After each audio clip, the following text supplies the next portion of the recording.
A warm welcome, another issue of the Magpie Circle podcast, and we're joined today by Mark Stallard. For the younger viewers and listeners, this is the man you hear on BBC Radio Nottingham. For us of a slightly older disposition, this man, believe it or not, is the 10th highest goal scorer in the history of Notts County Football Club. So we'll get the boring stats out of the way. 79 goals in 227 appearances, 10th highest with Trevor Christie and Gary Lund. Mark, very warm welcome and thanks for joining us. Yeah, thank you, Paul. Good to be here. Yeah. Did you realise you were on a par with Trevor Christie and Gary Lund? I didn't know. No, like I say, it's exalted company, isn't it? Good company, that. Good names to be involved in. But yeah, like I say, I'm the world's worst for knowing my own stats and things like that. The only thing I do know is that they've got me doing the stream, you know, the match day stream that they have now as well. And the stats they've got on there have got me scoring something like 23 in about 75 games, something daft like that. Neither figures are right. And I keep meaning to say to him, but Charlie keeps pulling my leg, I keep mentioning it to him. Saying it's like think of a number and none of them are even close. So I know it's not that, but you tell me what, 79 in? Yeah, in all competition, or this is my official statistician for my book. I think that includes training as well, doesn't it? 79 goals, 227 appearances, which I have to say is a very, very impressive strike rate. Yeah, it's all right. So that includes training goals as well, obviously. We didn't count pre-season friendlies, but League and Cup. Believe me, I do. League and Cup. Do you remember your first goal for Notts County? I'm going to put you on the spot now. Yeah. Can you remember it? You just signed for Wycombe, 10 grand, 1999. Yeah, a long time ago. Oh, God. Yeah, it was, first goal was Man City. Very good. And for the younger bit, unfortunately, that was at Main Road as well. So it tells my age, doesn't it, that? The old ground. Yeah, it was. And I remember that game quite vividly as well, because when you come to any new club, you want to get off, you know, certainly as a striker, you want to get off the ground, get the first goal and sort of get your feet under the table. And it was a good game as well. Back then, Man City down in the sort of third tier of English football, they were huge back then, you know. And so to go to Man City, there was a big crowd, go to Main Road, and we were unlucky not to get something out of the game. Yeah, 26,000. Because people forget, don't they? You know, our younger viewers, Man City weren't just not in the Premier League, they dropped down to the third tier of English football. Yeah, it's incredible. You know, you think about where they are now, you know, things can change in football, but I think you need billions of pounds for it to follow the same trajectory. But yeah, that. I mean, it seems a long time ago it was. But you talk about joining Notts as well, that 10 grand. And that was an interesting story as well, because I was at Wycombe under Laurie Sanchez as manager. You know, good club, been there for a couple of years, and I was coming towards the end of my contract. About 4 or 5 months left of the end of my contract. Wycombe were trying to sign me on a new deal. But I knew Notts were interested, and Sam Allardyce wanted me. Obviously, I'm a Derby lad, so it was a chance to move back up there at the time, young kids. So it was, everything seemed to fall into place, and that was the move that I wanted. And it was a bigger club, obviously. But I remember they bid, I think the original bid was 50 grand or 35 grand, something like that. And for anybody who knows Notts in the Derek Pavis era, will go fantastic chairmanship from him. He bid, whatever he bid, 35, 50 grand, whatever it was. But that bid, Wycombe hoping I was going to sign a new contract, they turned it down. The bid went down 5 grand per week that they didn't agree to sell me. And that's why it ended up at 10 grand, because I kept holding out on a contract down there, yeah. What a great story. Great negotiating skills as always from Derek. Absolutely. And if anybody wanted to say what was Derek Pavis like as a chairman, yeah, pretty shrewd, pretty smart, and, you know, lovely, you know, great bloke. You know, stewardship of Notts County was, you know, fantastic. So, but yeah, I think that's an era of old school chairmanship, I think. I don't imagine you get many deals like that these days. You've mentioned Derek there. What was Big Sam like then? What were your first impressions of him? Very impressed. I know we all know now what and I know a lot of Notts fans obviously never forgive him for what he did and how he came to leave Notts. But the sort of reputation he's got as a manager, you come across as, you know, big, brash, centre half as a player. I mean, I came across him in a reserve game as a player. He was at the end of his career. I was beginning mine, and there was a difference in size back then. There isn't so much now. Yeah, and so he was an old school centre half. But as a manager, he had, you know, I would say he was sort of ahead of his time a little bit in analysis, preparation for games. He wasn't just a big brash centre half, you know, all about the 10, 15 minutes, you know, rallying team talk before a game. He, you know, it was a lot from Monday to Friday was what was done on the training ground, preparation, all that sort of stuff. I thought he was excellent. One, the tactics. Two, he brought quite a bit of science to it, or you've alluded to there. Didn't he put you all on creatine, but Derek wouldn't pay for it, so you had to pay a bit towards it yourself or something? Yeah, so as a consequence, I didn't end up on creatine. Yeah, it was too expensive. Yeah, that was that was beyond my budget back then. Yeah, I mean, that was something. It's something that was brought in, but again, sign of the times. It was sort of pay for it yourself. That was pretty much out. I think they had a few big, and in the days back then, they had the big, you know, the big Gatorade tubs of drink, and you know, none of this sort of having your own drinks bottle and all that sort of stuff. It was as it was. So yeah, I think a fair few of the lads, you know, like mixing and shaking. It was like Tom Cruise in Cocktail, shaking things up after training before this became the norm. Obviously, we're talking 20 odd years later. Everybody's doing that. Everybody's mixing drinks, protein shakes, this, that, the other. This was, you know, sort of ahead of the time a little bit. Certainly for what is now League One. You know, it was first thing I knew about it anyway. But like I say, I dipped out because it was not cheap. I think it was Arsenal, if I remember right. The Invincibles and Arsene Wenger had kind of like creating. It's basically a legally permissible kind of compound that aids strength and all the rest of it. Correct? And obviously, Big Sam had heard about this and was one of the earlier adopters of it. Yeah. Yeah. I mean, I don't know the actual science. It was something basically just to get a little bit more out your muscles and you know, things like that, aid recovery, whatever. But like I said, I wasn't too much of a guinea pig for him because it was too expensive for me. But I'll save me. I forget how much it was the lads were paying, but yeah, some of the lads were on it, some of the lads weren't. But again, sign of the times, wasn't it? It was, you know, for the benefit of the footballers, but it was pay for it yourself if you wanted. Training used to be pretty fierce as well, didn't it? There's a story someone's, I think Ian Barraclough mentioned it somewhere, about there was a you used to have cones or something, and it got put on somebody's head or jaw, and it sustained an injury or something. Oh, I wasn't around for that. I don't know about that, but training certainly he wanted training at the right tempo. There was no, you know, easing off the gas, if you like. Training was to be done at match tempo because train as you play was, you know, that was that ethos right back then. And it's always weird talking about stuff after the event because, you know, things that we thought were revolutionary back then are well, old school now, you know, not even the norm. They've come and they've gone. But yeah, you certainly like, you know, players to train properly, and you rattled into players at training. It was sensibly, but you know, you had to train properly. And I think Alex Dyer mentioned it to us. Sam didn't hold back, did he? Half-time team talks or whatever. And if he wasn't happy with things, you kind of knew about it, didn't you? Yeah. You know exactly how he felt. I mean, it wasn't even half-time sometimes. It was before the game. I remember played, it might have been probably Bury. Must have been Bury because he must have had a long-running feud with Stan Ternant.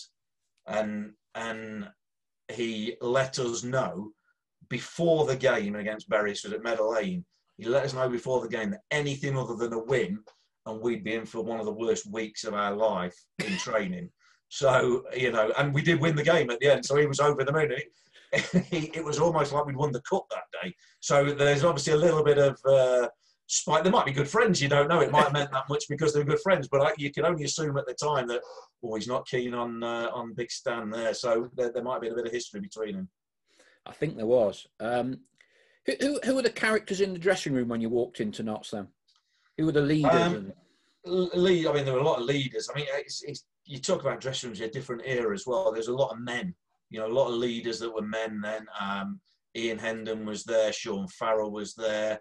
You know, I think Gary Strodder might have still been there. He might have just gone before I came. But it was a dressing room that you looked around. There weren't many boys. You know what I mean? You didn't see. There were some young lads, but in that era, you had to grow up very quickly in and around a first team dressing room.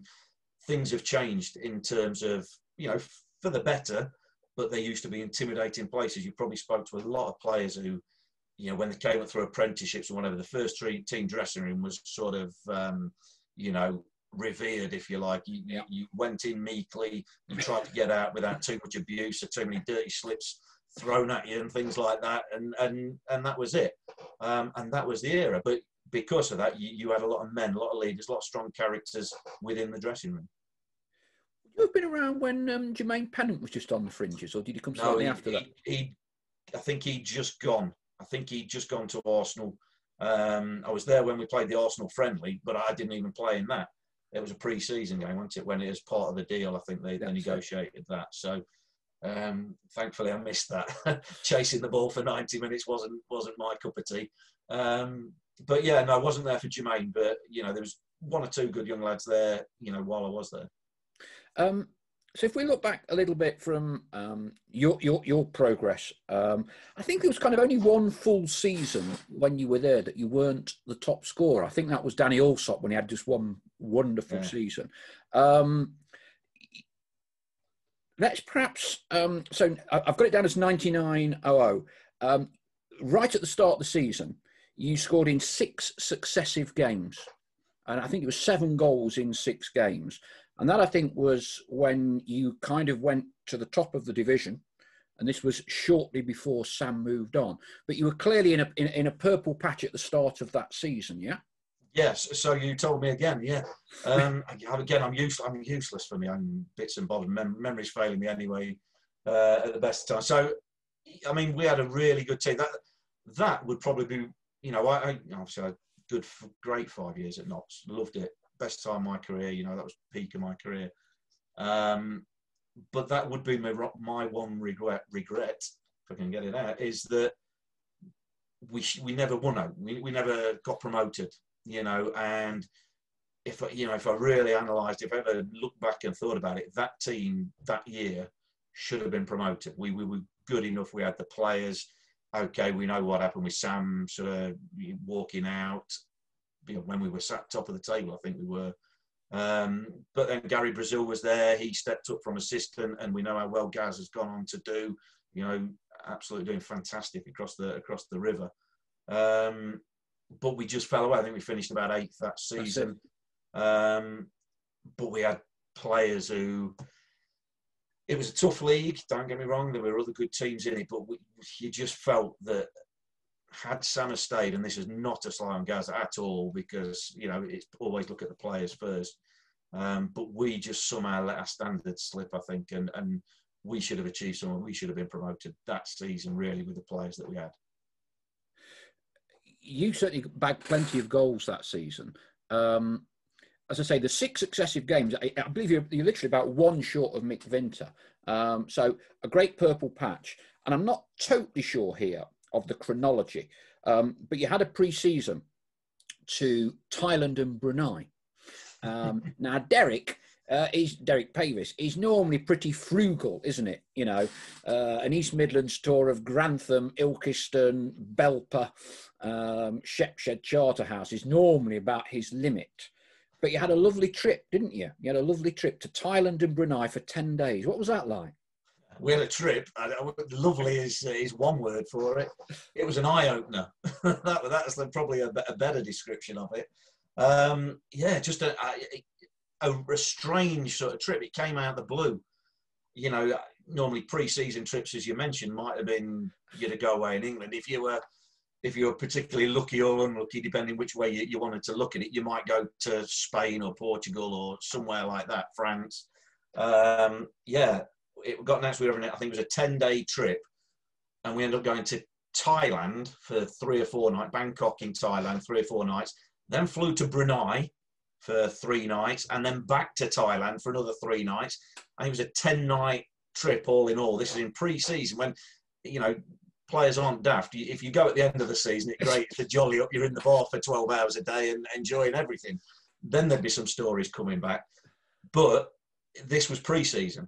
So 10 days pre-season in Thailand and Brunei, where it's what 35 degrees. You're like, oh, this could be interesting, and it certainly was. It certainly was. I think when there's a story you've told in the book about training session, wasn't there? And a snake on the square where you were training. Yeah, and this was the first training session, not just any. This was the first training session we got there. So whenever we'd flown, we'd had I think we either go in there or come back with a 6 hours stopover at some random Middle Eastern airport. Anyway, we got there. I presume you were in business. Oh, well, yeah.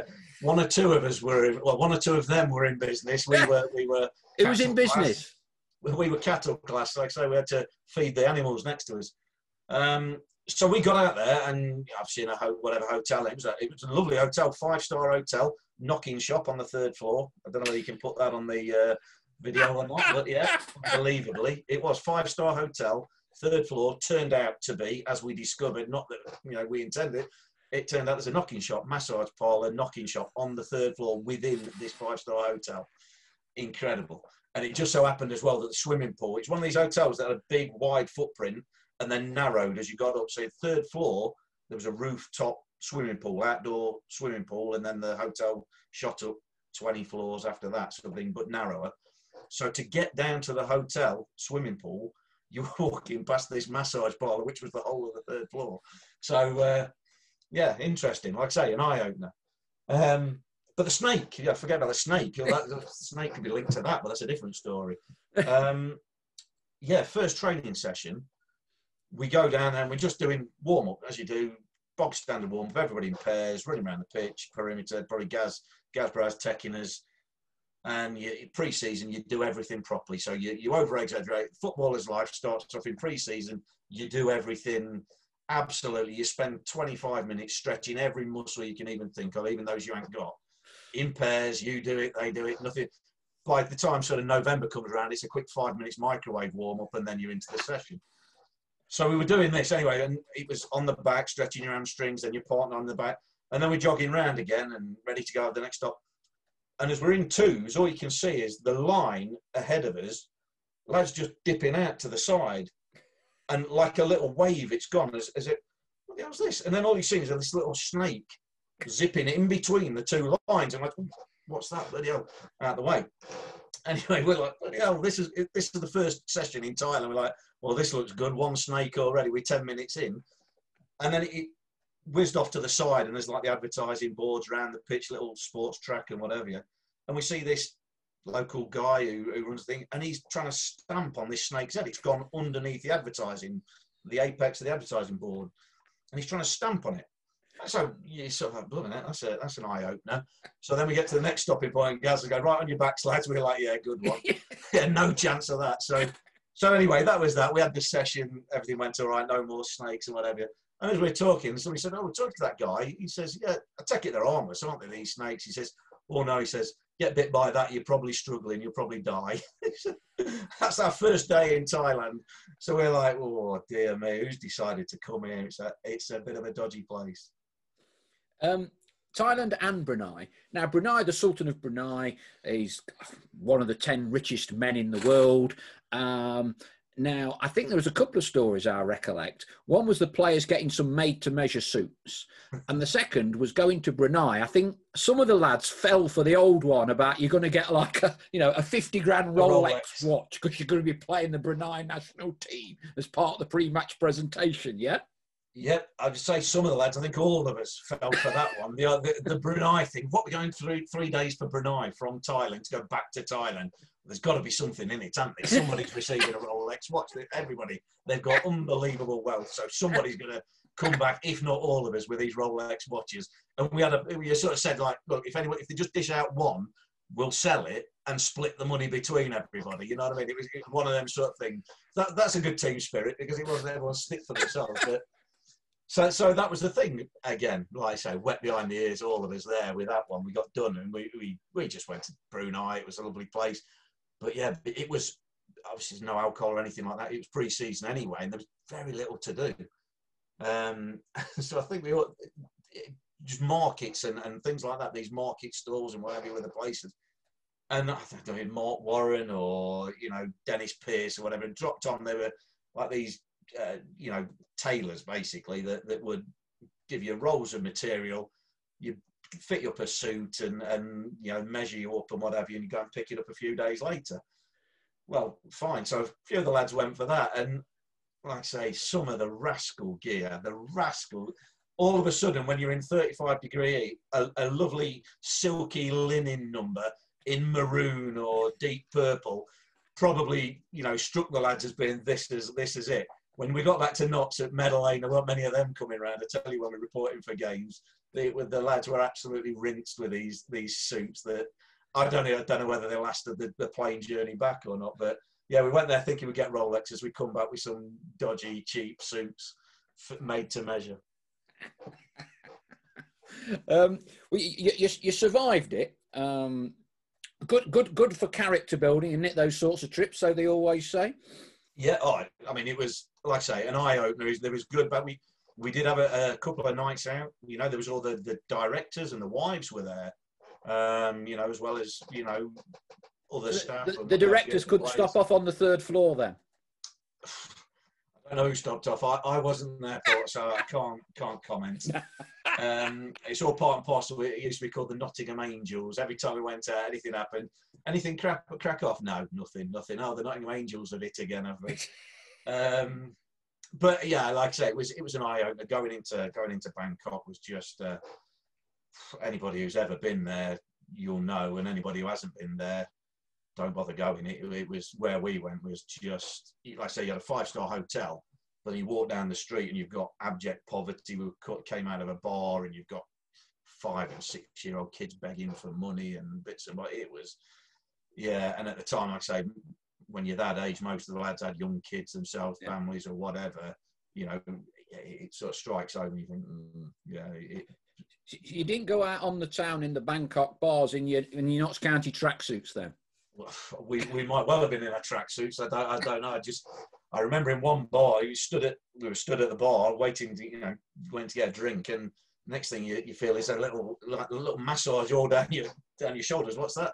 Some local girl giving you a massage. We stood at the bar. Me and Gary Howes, I think, had to pretend to be partners, holding hands, walking around just so we got left alone. Yeah, very, very eye-opening trip that was. Okay, from Thailand and Brunei, he moves swiftly on back to the confines of Nottingham. You spoke about missing out with a very talented team. The backstop to the story about Brunei and Thailand, which I only found out 2 or 3 years ago, because it's very unlike Derek, isn't it? Unlike Derek to sanction a deal like that. So what had happened was Derek was in the early stages of looking to sell the club on. And of course, this led to problems with administration, which we'll come on to. So Derek's looking to sell the club on. And one of the people who he was courting was Reg Brearley, who used to be Sheffield United chairman, and not a great name among Notts fans. Not a great name, I think it's fair to say. I think there were campaigns set up when Derek was trying to sell to him. So part of the sweetener for this deal, for Reg Brearley to get to purchase Notts, was he said, oh, I know a couple of hotels, nice trip for you, I'll pay for it. So Reg Brearley is paying for your trip to go out to Thailand and to Brunei, which presumably explains why 1 or 2 of the directors were on it as well. And so shortly before you were due to check in at Thailand, Tony Cuthbert, who has relayed this story to me, who was the club secretary, got a call from Thailand, from the hotel, and they said, we need a credit card. You know, and Tony's going, what do you mean we need a credit card? Well, someone needs to pay in advance for all your hotel rooms. So Tony's gone, well, no, it's all being taken care of by Reg Brearley. He's paying for the trip, you know. No, never heard of him. No idea. Yeah. You, the club, you need to pay. And so somehow or other, I think Tony had to make a rather delicate phone call to Derek Pavis to say he got to pay for it. And that was the reason why that tour was sanctioned because it was due to be a sweetener by Reg Brearley as part of his plans to buy Notts County. Right. Oh, well, we assumed that that somebody had found some money for something, or whether we were. I mean, we can't imagine we were being paid much to go over there and play in any so-called prestige friendlies or anything like that. But yeah, we assumed there was something behind the scenes going off. But I didn't know that. Yeah, that's. Yeah, so I'm sure that would not been a phone call Derek Pavis would have appreciated. No, absolutely not. Another memory. Because I think anyone that was involved or was at the game will never forget this. And there's a link here to our current manager, Neil Ardley, isn't there? The 2 games against Wimbledon in the FA Cup. Second one we'll come on to in a moment, memorable for the fog. The first game, memorable for 2 goals. One from each side, one slightly better than the other. Take the story up. Well, I mean, obviously the better goal you're referring to is mine. Mine was all of 3 inches. We played Wimbledon in the, I think it was 3rd round of the FA Cup. We got through to, and we got them down there. I think it was Sellers Park. We played them out, and I was having a conversation with Charlie, obviously Charlie Slater, who we do the radio with, and a few weeks back, and I'm sure I've got memories of Neil Ardley scoring against us in this game for Wimbledon. I said, I can't remember it, but I'm sure he did. And I've got DVDs that Michael Harrison, who does the stats and that for the club at games, did for me years ago and kindly gave me the DVDs. It's not from YouTubing myself or anything like that. I don't do that sort of thing. So, but I thought, do you know what? I'm bored one day, I'll have a look. And sure enough, I did. And it turns out Neil Ardley, obviously Notts manager now, scored an absolute worldie down at Sellers Park, fully 30 yards, right in the top corner. Absolute, one of the best goals you're likely to see in any game. And I thought, yeah. And so, Charlie, you're going to have to mention it to him, see if he remembers it. And he did. And sure enough, he did. Yeah, I don't imagine he scored too many like that. Whereas on the other hand, I did score quite a few from 3 inches. So that was a draw. And so then you come back for a fog-bound Meadow Lane for the replay. Yeah? Yeah. Memorable that you couldn't see a lot of the game, but pick the story up from a player's perspective. Yeah, well, I mean, it was bizarre because that year we'd had just a roller coaster of a cup run to only get to the 3rd round because obviously being in the league, we only have to start at the 1st round, but we had 5 or 6 postponements, I think it was, against the team Gravesend, and we ended up having to play them on a neutral venue because the pitch was so bad. We played them at Priestfield at Gillingham and beat them. Got through, I forget we had the 2nd round, but again, I think there've been numerous postponements, cancellations, whatever. And then we get to the 3rd round and get back for the replay at Meadow Lane. Midweek game, as you would know, at that time of year, 3rd round of the FA Cup, it would have been probably January, I would have thought. And a cold night, mist and fog around. But, you know, when the floodlights are on Meadow Lane, it's high up above it, so obviously over the Trent and what have you. But it was, you know, not interfering, just one of them, you know, nights. It's a bit foggy, it's a bit misty. First half goes on, we take the lead. Yeah, we're on for it. We're playing well, jobs are good, and going at half time 1-0 up. Come out 15 minutes later for the second half, nobody can see the centre circle from the tunnel, let alone either goal, let alone the far side of the pitch. The fog is just, it's like walking out in a different place completely. And in the space of 15 minutes, the fog had come right down. The game should never have kicked off in the second half, but we were obviously desperate because we were 1-0 up, thinking cup upset on the cards here, 4th round of the FA Cup, Brucey bonus as well in terms of your pay packet. And, you know, every incentive to get the game going. We played, I think, 4 minutes before the ref called it off. In that time, apparently they scored an equaliser, but I couldn't see it.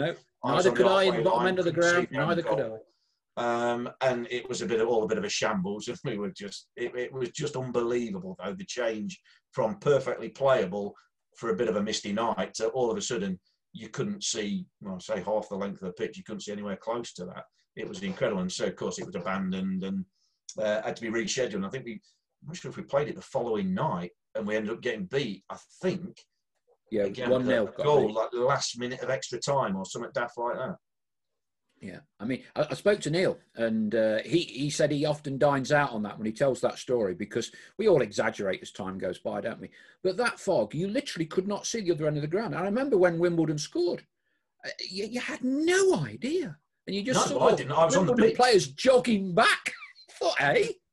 Weirdly, one of the things I remember from that was Wardy was in goal, and goal kicks as a centre forward. That was my job. You know, pin the centre half, try and get the flick on, stop the centre halves. No chance doing that because you couldn't see the ball until it was about 20 yards, 30 yards away from you. That was it. I couldn't see Wardy taking a goal kick. So you had no idea to even be in position for what was that. It was, like I say, we only played about 4 or 5 minutes. It was a farce completely. But you're right. Talking about exaggerating goals. My goal now, when I tell people, it sounds like a 30-yarder from me. It was, like I said, it was about 3 inches, if that. The ref actually probably got a result with Wimbledon scoring, because just think if Notts had gone 2-0 up first 4 minutes. I mean, clearly you're going to be saying, yeah, it's fine, but at 1-1, it gives him the excuse then, doesn't it? Right, off the top. It was, I say, it's frustrating because we shouldn't have started the second half. No. It was absolutely unplayable, but we were 1-0 up. You know, you're wanting that upset, so you're telling the ref, oh, it's fine, no, it's going to lift. It's always like this. You're telling the ref, it's always like this. It lifts. It's fine. But yeah, 4 minutes, 5 minutes in, they equalised. And yeah, the ref, I think that was it. The ref thought, well, do you know what? Nobody's going to complain if we abandon this. And that's what happened. Top scorer every full season you played, except the one. Danny Allsop, who was on fire. He got something like 28 goals that season, didn't he? Yeah, good player, Danny. Good player. Really good. You know, sort of play. I think my time at Notts summed up with two partnerships, really, Danny Allsop and Paul Heffernan, you know, and pretty much barring injury, I was fortunate in that when I was fit, I sort of played, and it generally was me with Danny, me with Hef. You know, Hef had come through as a young lad and burst onto the scene, if you like, as well. But Danny was, you know, great to play with for me because he had that physicality. Yeah. He'd run in behind, he'd work hard, he was strong. And he knew where the goal is as well. And you know, he came on loan from Man City originally, signed for 200,000 or 300,000, I think it was. I mean, it's a fair signing for us, wasn't it? Yeah, it was really good signing. And you know, and certainly didn't owe us anything when he left. I think Notts probably made money on him when he went. Yeah. But yeah, really good. Enjoyed playing with Danny. He was a nice lad, obviously Australian lad, but yeah, he was on fire that season. And if I remember rightly, that was the Great Escape season, the original Great Escape season. Because it was because I was injured for a lot of that season. That's right. I think I'd had my hernias that season. I tried playing early on, no good. So I missed a lot of it, missed a lot of the running, you know, so I wasn't really involved in the Great Escape. And, you know, it largely down to Danny Allsop that the club stayed in League One. Money's starting to get tight now. Derek, the chronology, if I remember right, was Derek sold the club to Albert Scardino, who appointed Peter Storey as his chief executive. And they kind of went on a mad spending spree, didn't they? Spending a lot of money, not all of which, shall we say, players work. Tony Hackworth came in with a big fanfare and all the rest of it. Mm. And they kind of ran out of money, and Derek was looking to try and get it back. And in the end, it went into administration. So what was that like for the players at that point? Because you've been having, like you said, you never got a promotion after the championship, and you got good players, and then suddenly it starts to grind to a halt. Yeah. Like you look back now and you think, God, this is just so typical of Notts. Whether they set Notts in motion for the following 20 odd years. Yes, I wouldn't disagree. You know, it's you know, cyclical nature of life, but it was incredible because we went from this deal whereby Albert Scardino was this American with all the money in the world. Peter Storey came in, who'd been involved at West Ham. He was Harry Redknapp's mate and been involved at Portsmouth. And you're thinking, wow, this club is about to take off. And I know that happens quite a bit nowadays. We you know, somebody coming in, multi-millionaire or billionaire owners, and takes them up. But back then it was sort of few and far between. I think Wigan had chucked a load of money at it with Dave Whelan, and sort of had done that. Fulham with Mohamed Al Fayed and all that sort of thing, you know. So, but it was largely unheard of, and all of a sudden it was happening at Notts, and we were there thinking, "Hello, this is amazing." They signed, you know, Tony Ackworth, who, you know, it didn't work out for him at Notts, to say the least, but came in with a big fanfare, played in the Champions League for Leeds. Darren Caskey came in. I think they brought Barra back. Some good signings, good name signings. And you're thinking, do you know what? This is going to be the season. It's going to happen. You know, everything's going to take off. Promotion, Championship, have a run at that. And the talk was, we're going to be matching Forest. You know, that was literally not, you know, not just pie in the sky. That was the talk. That's where we want to get to. We want to get the crowds up, get promoted, and then be trying to match Forest, catch up with Forest, and at least be, you know, rivals, proper rivals to them. And as we well know, that was a million miles from materialising. It was, a bit of a shambles after that. What was it like as a player then to have to go through that? Doorbell. It was, like I say, a bit of a roller coaster. It is a cliche, of course it is. But you go from thinking, I tell you what, this club's going places. We are, you know, as long as you put the work in and as long as you play well, obviously, there's no guarantees. But this is a club on the up. To then the murmurings start coming out. It turns out Scardino hasn't got money. It's his wife that's got money, and she doesn't want to release any of the money, and she's not interested in blah, blah, blah. And all of a sudden, within, I don't know what the time frame was, but it felt fairly quickly that all these players had come in, but then it came out not so losing £300,000 or however much it was per month or whatever the calculations were back then. And very quickly you sort of realised that, you know, it's a bit of emperor's new clothes. This is, it's, again, like I say, how many times has this happened in not future from them, but in the recent past, is it seems that monopoly money has bought the club or potentially bought the club, and that's what it's all being built on.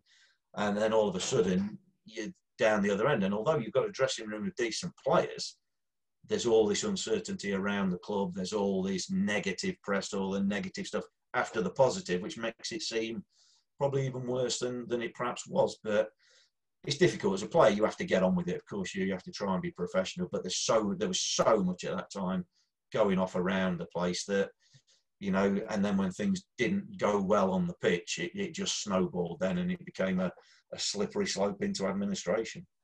Here's an interesting one for you, a little bit of seriousness for a moment. So you're talking there as a player. You'd got good players. You ended up battling against relegation and getting relegated. And you said there's a lot going off on the pitch.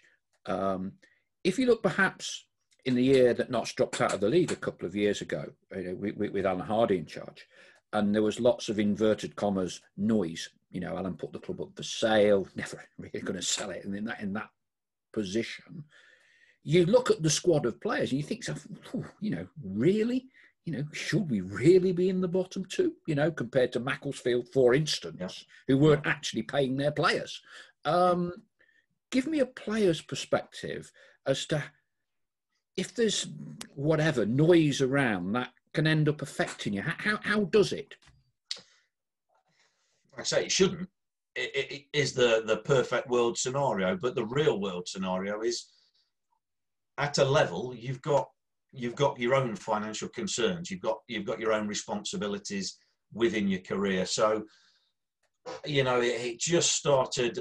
You know, it's not just about what actually, we can always look back with hindsight and see what actually happened and go, well, what were you worried about? It was all fine. When you're actually in the eye of the storm, you don't know where the end point's going to be. So, you know, there's talk about the club going bust, that, you know, wages were being paid late, and we got partially, not all. Kevin Nicholson spoke to us about this. So, yeah. Okay, so I won't go over that old ground. No, but you know, wages were sort of being paid, bonuses weren't, or anything like that.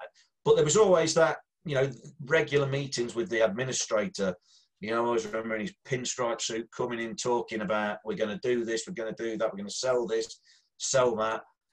You know, and we're okay, we think, for this month. But it's month to month. So then you factor in your own position with a mortgage, with young kids, with, you know, whatever the situation was, going, you've potentially, we think we're okay for the next month's salary, but then that's the end of it. So you wouldn't be human if that didn't distract you, or you must have had word that a club's going to pay next to nothing for you, but going to give you big wages because they're interested in you.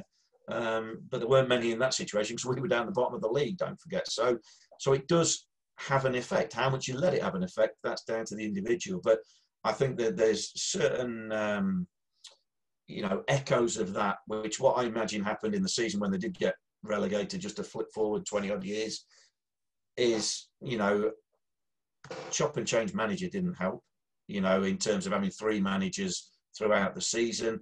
You're dead right. The squad that got relegated, but that was put together, is not a million miles away from what's there now, but some good players brought in, shouldn't have gone down. But I think that wheel was set in motion earlier on in the season. And like anything, it becomes a snowball that's on the downhill path.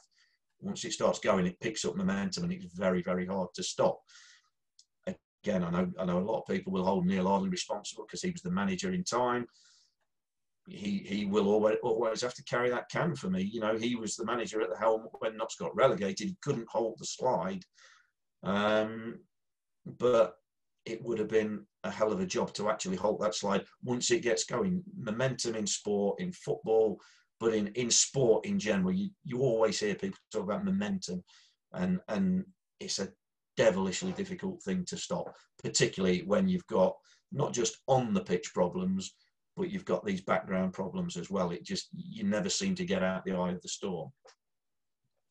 Now, amidst the eye of this storm, administration, the Notts County Trust raising money to get the club out of administration because we were in it for a long time.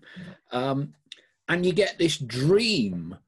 I can't remember who was sponsoring it. So we just call it the League Cup tie away at Chelsea, Mourinho's Chelsea. And to be fair to Mourinho, he'll normally always put strong teams out in cups. You don't rest 13 players and all the rest of it. So you've got a real top draw away at Chelsea. But equally, the club needed to make some money out of that Chelsea game as well, didn't they? Yeah. As in Notts County, or additional monies. And so there was the shirts were banned from being swapped for the squad, weren't they? They were, yeah. Yeah, and I know you said you spoke about this with Nico, didn't you? Yeah. Kev did his own thing with Joe Cole. He tells the great story, and the boos and everything from the fans afterwards. But just talk me that through from a player's perspective, because you scored at Stamford Bridge as well, didn't you? Yeah, again another 3-inch special. Yeah, I mean, my memory from my own career is sketchy at best. But I tell you what, that's one thing, and again, whether that's just being in the eye of that storm of the time of not knowing what was going to happen at Notts and what the future held, is that I remember specifically we just played Blackpool, being on the coach when we discovered we'd got Chelsea in the next round of the Cup. And there was like a massive cheer on the coach. It was almost like the penny had dropped, like, well, how much money is that going to bring in? That's going to save the club. It's going to mean we're going to get paid. It was massive. So massive, like I say, it's one of the bits that I remember, more so than a lot of the goals or games or whatever, is that I remember that specifically where we found out who we got drawn against. But yeah, like I say, because money was so tight, and the administrators immediately sort of went into overdrive, I'm sure, and said, right, the shirts, the match-worn shirts, were going to be auctioned off, and rightly so. They needed every penny they could get, rightly so. But it did put nose out of joint in play. Now, I'm not a player that really collects shirts or memorabilia or anything like that, so I wasn't. It never broke my heart, let's put it that way. But it was one of them, like, oh, you don't play against Chelsea every week when you're playing in League One. So yeah, it was one of those things. So that was a sort of agreed. Yeah, there was a few dissenting voices, and it wasn't universally welcomed. But that was what was agreed. That was what was going to happen. But we managed to sort of argue the case that we were not happy with this, and as a sort of a really poor middle ground, they agreed they send us a set of shirts, like match shirts, for us to hand out amongst all the players. So as it turns out, and again, I was just telling you just before we started, we had mice in the garage a couple of weeks ago, and we had to put some traps down. So we cleared a load of stuff off our shelves in the garage, storage things, and I discovered I got a box of old shirts and bits and bobs that I've got left over from my career, no not shirts in there, weirdly. I must have given them away for charities and things and stuff like that. But I did have, and this is a result of that draw, we got, whatever it was, 15 at the time, the squad shirts, Chelsea shirts that came up, all with labels on, straight out their club shop, by the way. So these weren't match worn or anything, absolutely labelled up. We came up, I've got Jesper Gronkiar's, we put them all in a black bin liner in the dressing room at Meadow Lane, and we all went up and just pulled one out. Jesper Gronkiar was mine, you know, obviously massively underwhelmed with that. So it's obviously got stuck in a box sometime during my life, gone from loft to loft to loft through house move and out in the garage. And about 2 or 3 weeks ago, clearing out, I found this shirt. Now, 2 or 3 of the shirts in this bag, in this container, had got nibbled by the mice, but even the mice had left Jesper Gronkiar's replica shirt well alone. Even they didn't bother with it. So yeah, you'd say it was a bit of a damp squib, that was. But Nico, obviously, as he must have told you, he went to Lilleshall with Joe Cole same year. You know, oh, I've got mates at Chelsea, yeah, all that sort of thing. Of course you have, Nico. Of course you have. And of course, despite what had been said by him and Joe Cole, here, mate, here, you have this, here, I'll have that. And they swapped shirts. So in the dressing room afterwards, there's Nico smuggling away this Joe Cole shirt into his bag before anybody sees it and has the chance to take it off him. And the rest of us sat there with nothing. It's just our own shirts. And yeah, we've played at Stamford Bridge, knowing we'll get a pick of a replica shirt in about 2 or 3 days' time back in the dressing room. Nico tells it with the added variant that Joe Cole, he got up to swap the shirt, yeah. Right. He's asked to ask Joe for the Chelsea shirt, and Joe Cole has insisted, he claims, Joe Cole has insisted on having Kev's Notts County shirt. So he's had what he said? Yeah, so he's had the double whammy. Oh, yeah, I can imagine Joe Cole insisting on Nico's Notts shirt. Yeah, and then he's lost his Notts shirt, right? Wait till I yeah, so when they come, not only the no Joe Cole shirt, there's no match-worn Notts County shirt with Kev Nicholson. Right. And this gets clocked by the administrator. And was it Billy Dearden, the manager? Yeah, Billy was manager then. Yeah. So Billy's hauled Nico. You've obviously not heard this one. So Billy's hauled Nico into the office the following day and said, right, this swing got your shirt. Oh, I'll give it Joe Cole. He insisted on having it. Right, we're fining you. He had to then pay for the cost of the shirt, right? That sounds right. That is believable, yeah. Yeah, and had to pay for all the numbers and letters. And as Nico says, he's got a long surname, Nichoolson.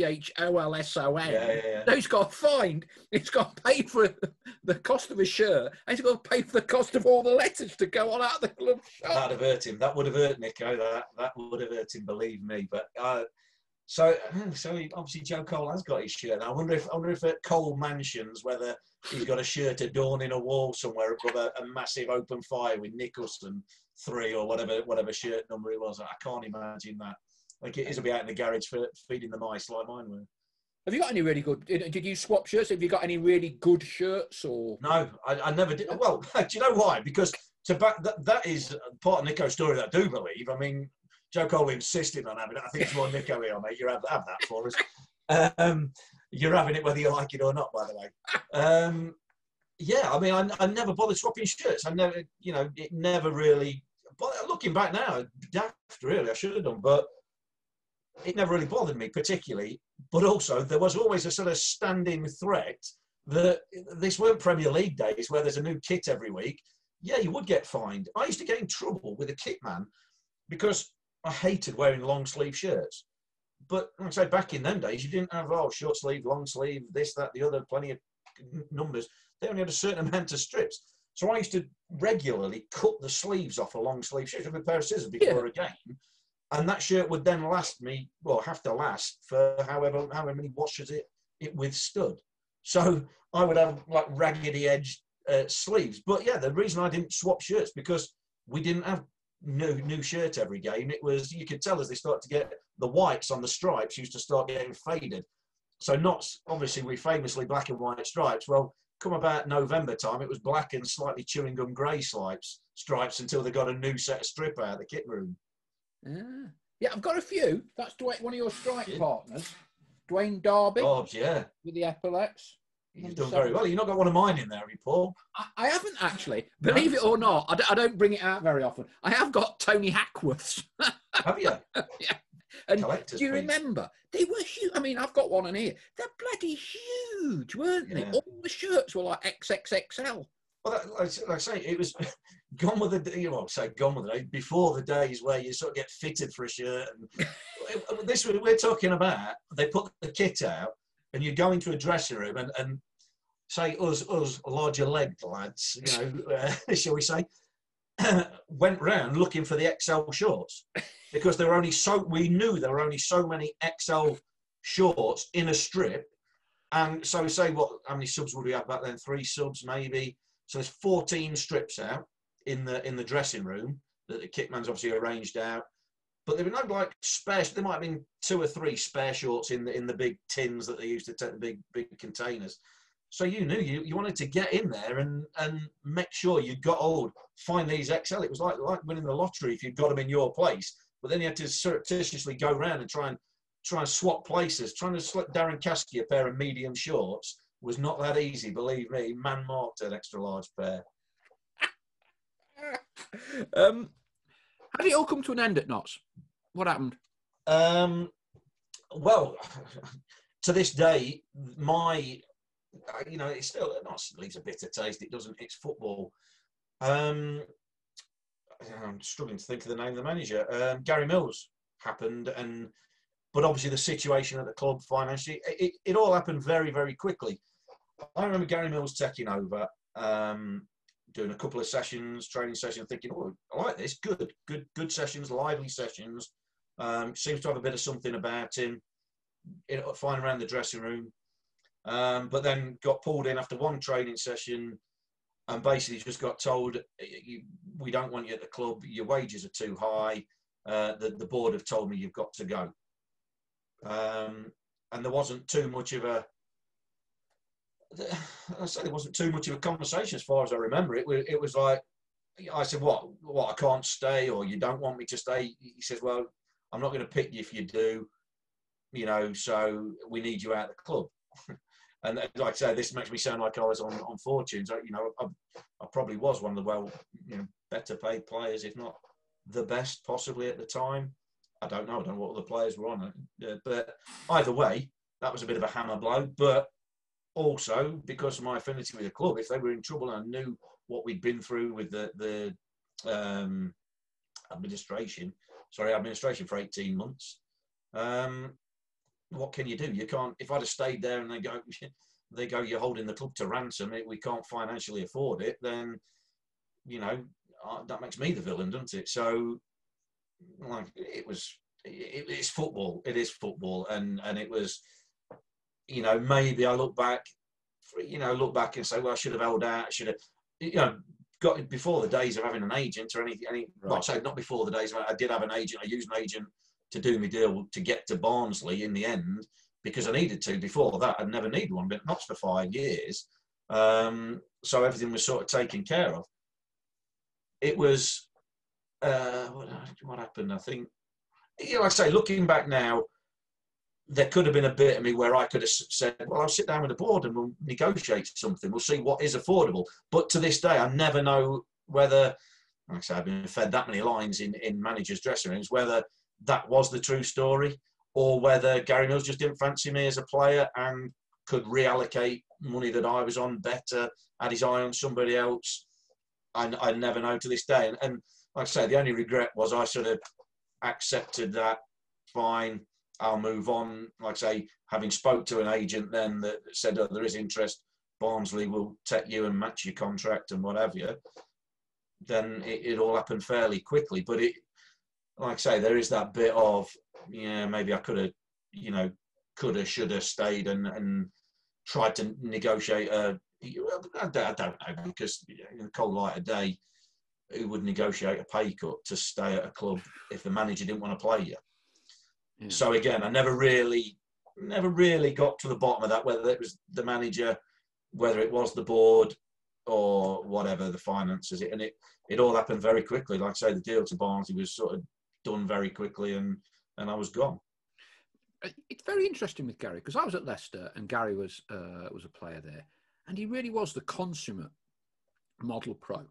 Very good with the media, because I was like communications manager at that point at the club. Yeah. And he was the model pro. You know, he was kind of the go-to player if you lost a game after the match, and did his program. Very, very good, very, very articulate. And you thought, yeah, he'd be a good manager. And he kind of served the apprenticeship in the non-league, got his break at Notts, and you thought, oh, that'll be a really good appointment. But for whatever reason, it just didn't go well, did it? It didn't go well for him. I just wonder, in the way you've relayed that story, and I've never spoke with Gary about this, I wonder, do you think there's a bit of Cloughie in him? You know, in terms of, I don't fancy her, whatever. Yeah, and it's kind of that, you know, the way Cloughie would do it. You know, Cloughie was possibly brilliant, fantastic man manager, but equally, you know, wrong side, he'd have you out, wouldn't he? You know, you look. Yeah, and I think as well, Paul, I think it's disgracefully. Yeah, I think it was. Football back then was more, well, it's cutthroat now, but I think back then it was more cutthroat. You face, you know, I started off at Derby, whereby if you were injured in the treatment room, then you were basically invisible to the manager, and you wouldn't be spoken to because you couldn't help the club. That was the mentality of how things were back then. If you can't help the team on the pitch, then you may as well not exist, was the mentality. So it is a cutthroat world. Like I say, whether that's Cloughie or whether that's just football as it was back then, in terms of, you know, players you fancy, players you don't fancy. You still hear of it now, though, don't you? You know, players train with youth teams being completely ostracised, pushed aside for no real reason other than the manager don't fancy you. And all these things are done to initiate players into moving or, you know, getting them off contracts or whatever. So it's a difficult one, isn't it? It's in you know, the ideal world, again, it's that difference between the ideal world and the real world. In the ideal world, we'd all love to sit down and speak honestly about X, Y, and Z, but you know that isn't going to get you the result that you actually want or the outcome that you want. So, you know, there are ways and means of doing things. And in football back then, you know, if you wanted rid of somebody, very simply, you just sort of ostracised them and or made it clear that was going to be the case. So, whether that came from Cloughie, who knows? But if you're going to follow a manager's footsteps, that's not a bad one to follow in. The last laugh is the wrong word, but Bradford playoff final, you came back to haunt Notts, didn't you? Well, that was obviously before I was at Notts, so yeah, you know, I haunted Notts before I was there, and I always say, I mean, at the playoff final, we obviously a great moment scoring at Wembley is, you know. Sorry, I'm getting my chronology completely wrong. My apology. Yes. Yeah, sorry, I was thinking it was 2000. It was 1990. I wish it was 5 or 6, wasn't it? I wish it was later, but yeah, 96. I think it was. You know, for Bradford, we beat Notts and scored at Wembley. Obviously, highlight of my career. Can't take it away from you. And again, unfortunately, it was the old Wembley, not the new Wembley. The Twin Towers Wembley. That shows my age, but. Yeah, fantastic memory, fantastic moment for me. But again, there was more than a link with Notts, I reckon, on that day, because in the semi-final, the playoff semis, it was, as it is now, two-legged semis, single final. We played Sam Allardyce's Blackpool in the semi-final, the playoff semi-final. And I'm convinced that it was that semi-final that got me into Sam's mind to get me the move to Notts, obviously later down the line. Because, you know, I don't know how much he'd have known about me beforehand, but we lost at Bradford, we lost the home leg 2-0 to Blackpool, big spending Blackpool, and like I say, it was all over by the shouting. And we went to Blackpool on a Tuesday, Wednesday night, whatever it was, and won 3-0, winning the tie 3-2, and I got the third goal. So I got the winner in the semi-final. I think that's what might have alerted me to some sort of focus, if you like. And then he was obviously the manager that brought me into Notts a couple of years later. Okay, that's Mark Stallard, the footballer, the goal scorer for Notts County, joint top 10th highest goal scorer. For our younger generation, it's Mark Stallard, the BBC football pundit, isn't it? So tell me about that. Well, again, just like a lot of things in life, and you just sort of, it appears from nowhere. I've got, obviously, Colin Slater was the catalyst for that. You know, obviously, I many dealings, many interviews with Colin throughout my career at Notts, you know, playing. And I think he always sort of said that he said I could speak well for a player, you know what I mean? Which, you know, that's stringing 3 words together as opposed to 2 usually if you're speaking well.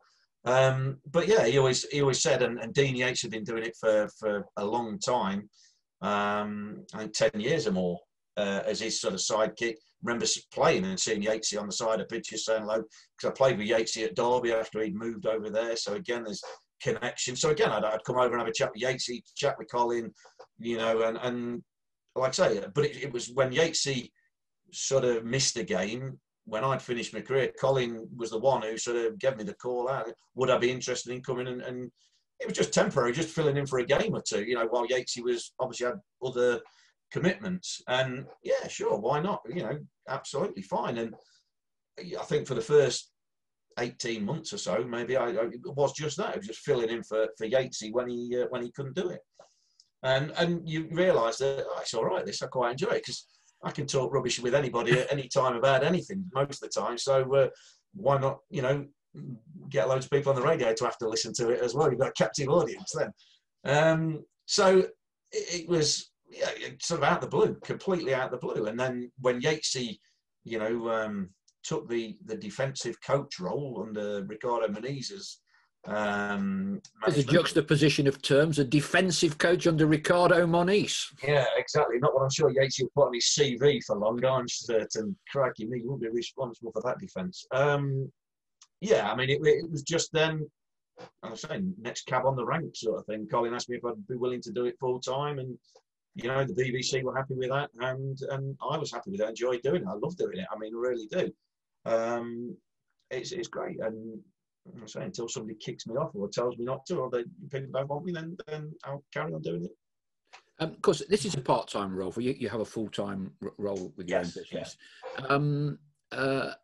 Is it something you want to develop, or are you quite happy just doing Notts? Because, I mean, I speak as someone that's been in PR and comms for like 30 years. You would definitely, if you wanted to, be good enough to go on to the likes of Sky, BT and those sorts of things if you wanted to have a career change or expand on it. Well, who knows in the future, but I'm happy doing Notts. I quite like doing Notts. It's a way of getting back involved with Notts, Paul, and if I'm totally honest, coming to the end of your career, you mentioned I've got a job. Obviously, I have. I've got my own career now after football. I was always, suppose, in a way, I was always a bit too sensible. Football management, caretaker at Mansfield for 4 games, me and Adi Moses, and that gave you enough of an insight. Even though I'd already qualified in my financial stuff before then, but football management for me was not a long-term thing. You know, it's so short-term. It's that if you don't make a success of it, you're gone. You know, for every successful manager, there's 10 unsuccessful managers, or probably even more than that, who get one job and are never seen again. And it's, you know, it's not how I wanted to live my life. I didn't see it, and there's too much pressure on it. There's too much pressure on it. So coming back to the co-commentary, pundit, whatever you want to call it, it's just talking about football, and it's dead easy, and it's brilliant, and it's really good, and it's bouncing off Colin, and it's bouncing off Charlie now, you know, and it's, you know, trying to help the listeners who might not understand, or trying to explain things in a way that people can understand who can't see the game. And you know, I love it. I think it's great. But in terms of a career of it, it's just something I fell into, something to do. And it's a way of getting to see Notts without having any pressure, without having all the fans calling me X, Y, and Z, and without them all wanting me sacked. Well, at least I don't think all of them want me sacked just at the minute. But, you know, it's being a manager is just, it's just it's pressure and things I don't need in my life. I've got enough as it is, like everybody has. But, you know, it's not something that's ever really appealed. So this is, for me, it's the perfect scenario. Like you see all the pundits on the telly or the co-commentator, whoever it is, they can say what they want, honestly, about a game, what they see, give their opinions, and nobody really is holding and say, you need sacking, you need to be fired. That's a disgrace. You know, they might disagree. Plenty of people disagree, and that's fine. That's the nature of football. You know, I've been a player, so I've had abuse screamed at me for 20 years while I was playing. and not just from my own family, but some of the away fans as well. But that's it. It's just really, really good. Like I say, I like going into a pub and I can talk football with somebody. So it's like being in the pub, except you're not in the pub. You're just talking on the radio. It's great. It is what it is. But I like doing Notts because I've got that affinity with Notts fans and Notts people, because I feel like I owe them, because they gave me a real welcome when I was there as a player. But I love my time there. Like I say, it was 5 years. It was the best 5 years of my career, and built up a really good affinity with the fans. And part of that might be in the administration bit. And again, I was used as a bit of a spokesperson again, because I spoke okay. But I love it. It's great. It really is good. And then it's a chance to speak about football without any pressure on. It's great. What's not to like? Yeah, and all, being actually serious without, sounding OTT, you genuinely are very good at it. And I absolutely think you could make a career of it. Genuinely do. Give us some stories about Uncle Colin. Oh, cry. No, see, this is the thing. Uncle Colin is a legend, and rightly so as well. Absolutely, honestly, if there was more people like Colin in the world now, with his values, with his standards, high standards, incredibly forthright, lovely man. First and foremost, it's like people always say, and it's not about me or whatever, but whether you're a footballer or not, believe it or not, you're a person before you're a footballer, and you're still a person while you're a footballer, and you're a person after being a footballer. To me, being regarded as a good person is better than being regarded as a good footballer. And Colin, I would say, is a good person, and that is the biggest compliment I can give him, or anybody really, is that he's a top person in terms of just how he is, how he conducts himself. He's very correct. He's got a bit of a temper. Believe you me, he's got a bit of a temper at times. If things don't, if he felt, people don't meet the standards that he had.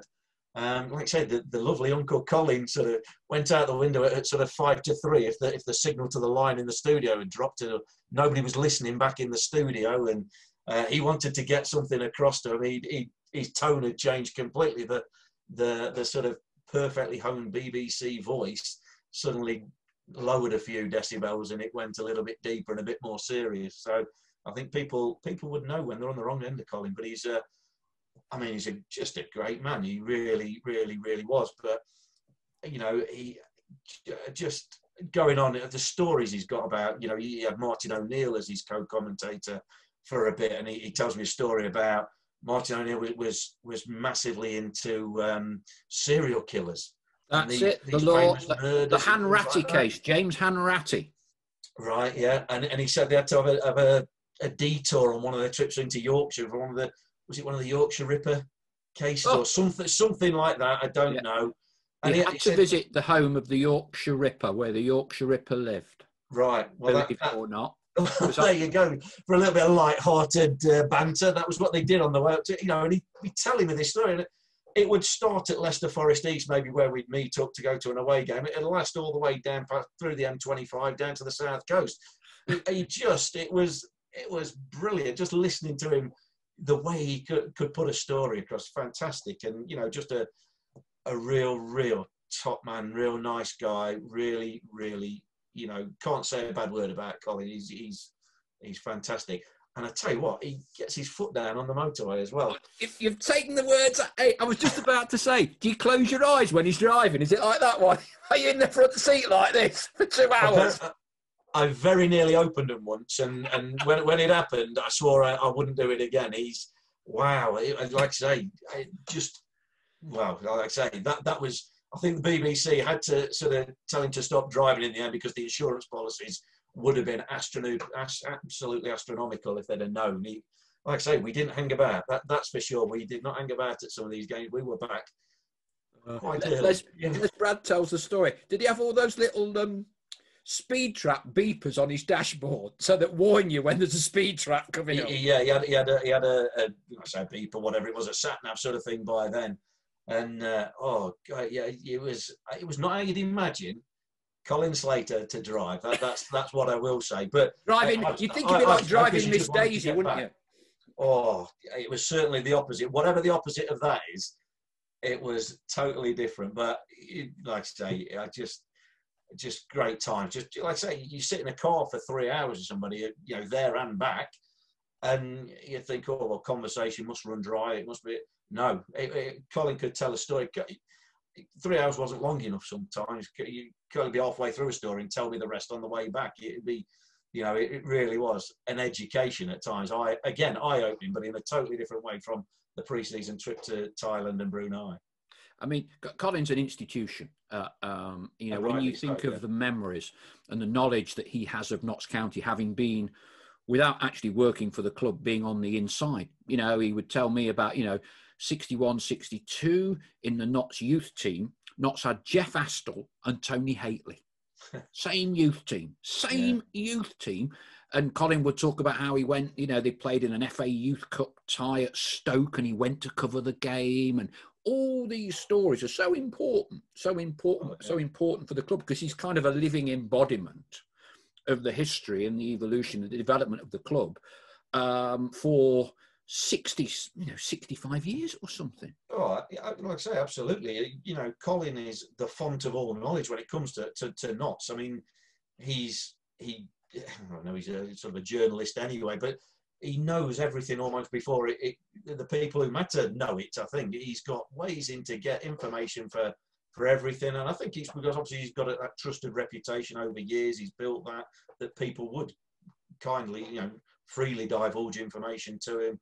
Always in the know, you know, and so well respected around the club. But he is, you know, Mr. Notts County in terms of, you know, sort of putting Notts on the map a little bit in terms of journalism and in terms of that sort of thing, you know, for years and years and years, and hopefully he'll be around for years and years to come. So now you've got another Slater. It's not quite. I'm going to get my own back on him here in a minute, by the way, listeners and viewers. Charlie Slater. So what's Charlie like?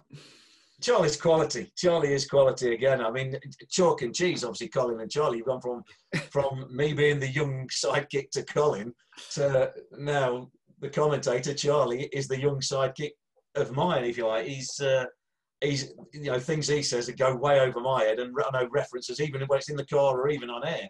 You know, things I'll make a reference to goes way over his head. He just gives me a look as if to say, you know, no idea what you're on about. So Charlie's fantastic. Like I say, we get on well. We get on well, you know, off microphone, if you like, as well. Just like I did with Colin, you know. But yeah, Charlie's for the younger end of the spectrum. Let's put it that way. Yeah, he's a good lad, Charlie. Have you? Does he tell you about all his exercise and his gym work? Because I know this because he doesn't need to tell me. I see it when he's got the guns out on a Saturday. Yeah, unlike I don't think this is a surreal conversation. I don't think Colin Slater's got any tattoos, right? But Charlie Slater has got them. He's on a par with Lee Hughes, but so he's in the gym where I am, and so he'll have the just at the right angle, just to show the full tattoo, right? Just at the right angle. Likewise, when he's pulling his socks up, the socks are always, I can't get my feet up. The socks are always just below where the tattoo ends, yeah? And he won't do any reps or anything unless there's a full-length mirror. You know, unless there's a full-length, clear, unobscured view in the mirror, Charlie won't do anything. So he's there and he's there. And he'll do 5 in the mirror, and he'll stop. You know, he doesn't do more than 5. he's getting it. Don't be surprised if your name's Mud on the commentary tomorrow. By the way, I'll be pulling his leg about this. Yeah, give him some. His well-honed tattooed leg as well. I'll just be winding him up about that. See? Absolutely. All right. I didn't realise he was like that. But like I say, Charlie's a young lad anyway, but keeps himself in great shape, obviously. And, you know, and congratulations to him. Just had the second child the other week. And he is going to be there tomorrow. Hopefully the game's still going ahead, the Torquay game. So he is going to be there back commentating. I think he'd be glad of any excuse to get out of the house now. He's got 2 kids under 3, I think. So any excuse to get out. But yeah, I will certainly remind him of that. Give him some, but trying to redeem myself, I do genuinely think he does a very good job. You know, look, they are big shoes to fill with Colin Slater. Big shoes. And I think he does it very well. For what it's worth, I think he's a heck of a lot more impartial. This will upset a few people than some of the Forest commentators. I think he does a very good, impartial job, very professional, calls it well. And I think it's a good listen. I think it's a good listen. Yeah, I think he does a great job. Like I say, how difficult has it got to be when the BBC must have told him to say, we want you to follow Colin Slater, you know, and following in footsteps like that is going to be difficult. But I think what he does well is he's different to Colin, totally different. Doesn't try to recreate what Colin did, because you can't do that. You know, you can't better perfection almost, you know, without putting too much on it. But he's done so he's done his own thing, and I think he's been brave enough and, you know, strong enough of character to do it his own way. Might not be everybody's cup of tea, but I think it's fresh and it's good. And like I say, I think he's fantastic. And you're right. One thing, you know, like I say, I don't think I'd be so keen to do it if I was doing it with somebody who was seeing something totally different to what I was seeing, or seeing it in a different way. I think, you know, we speak about it a lot and say, you've got to be honest. You know, football fans aren't daft. They see the games. They see, yes, everyone's got different opinions or different takes on the same game, but you've got to call it as it is. And if Notts have been crap, you've got to say Notts have been crap. If Notts have been brilliant, say Notts have been brilliant. Don't fall short of two posts. You know, it's why not be honest? Why should we be scared of honesty in the world? Totally agree. Now, you are one of the very few people this year that have actually seen Notts in the flesh. We're all listening to you. So what's it been like this year? What's it been like? In terms of this season, obviously, rather than this year, 2021. As in since this season. I've said right from the start, it's nothing like, even, you know, from watching it on the telly when they tried to get football going with no fans, it's nothing like. It's nothing. And I think, you know, as you can only ever look at anything when the data comes in, looking at all the results and the league tables and things like that, not having fans just had a massive effect on the games, on the results, on the way the leagues are going, and the games, in the individual games themselves. It's having a massive effect.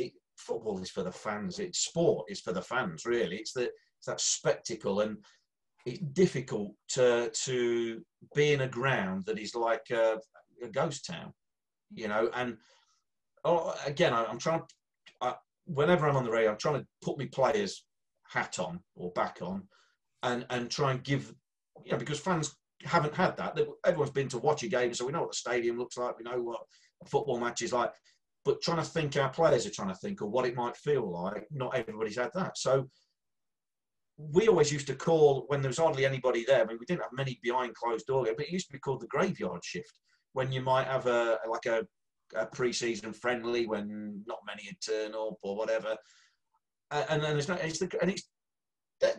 you do approach games differently. It's not quite the same. With no fans in there, week after week, or Saturday, Tuesday, the players, it's going to be harder. I'm not going to say difficult, I'm going to say harder than normal to get yourself up for it. Because even if you're having a nightmare, in some games when there's fans, and believe me, I'm speaking from experience, you'll get some abuse that kicks your arse into gear, that maybe just ups your game, just what you need to. It might be a teammate giving you a verbal, it might be the away fans giving you a verbal, it might even be your own fans giving you a bit of verbal. But either way, you get that instant kick up the backside to get an instant response, which is what it is, which is why you have half-time rollickings, fights, all that sort of thing. Because unlike other walks of life, you haven't got time to go, your work hasn't been up to schedule, you haven't been up to standard, we'll schedule a meeting, we'll put you on a warning, we'll have a meeting next week, we'll have HR in with you, whatever. You need a result now. You've been crap in the first half, you need to be better in the second half. That's the nuts and bolts of it. How do you get a response? And football's all about instant reactions. And to bring that back to the fans, you don't get that instant reaction when a goal goes in, whether it's for you or against you, whether you're chasing a game, whether there's a big crunching tackle goes in, whether a bad tackle goes in. There's no crowd reaction to give you that instant feedback. You know, that automatic reaction of a cheer, a boo, whatever it is. There's no instant feedback. So it's all a little bit sanitised for me, and not in a good way. But that said, it's better than not having any football at all. I'm sure everyone will agree. But, you know, that's the only way I can describe it, is that the big incidents in a game, of which, you know, most games have incidents in them, the big incidents don't get any reaction or fan reaction. I'm interested in the next answer. So, behind closed doors, does that adversely affect a bigger club like Notts County? We have the big stadium, no fans. Get hit by COVID 1 week, stop. Notts are a bigger club, bigger squad. Does that adversely affect a bigger club? Or is it fundamentally everybody's in the same boat? So it cancels everything out and it's still a level playing field, albeit in a different way. Yeah, there's a lot of ways you can look at it. I mean, if you analyse this, the psychologists would tell you all different sorts of potentially. For me, it levels the whole playing field. Now, that can be adverse for a club like Notts, but it can go to their favour. You would say, Notts being Notts, they've got a handle being the big fish in a little pond in the National League, which is, you know, no two ways about it. That is how it is. Now, other teams coming to Meadow Lane with a crowd there will go one of two ways generally. They'll raise the game because it's the biggest crowd they've perhaps played in front of, certainly the biggest stadium they've perhaps played in, and it will certainly be the game of the season that they're all looking for, you know, the one they'll want to perform. Some will raise the game, and some might find that intimidating and they might go into the shell. It depends on personalities and individuals involved. So, to say it would adversely affect Notts, no, because, you know, I think it just levels it all out a little bit, and then everywhere's the same. It sanitises it, because I think from a Notts perspective, you play for a club like Notts, you're a decent player. You know, you should be a decent player.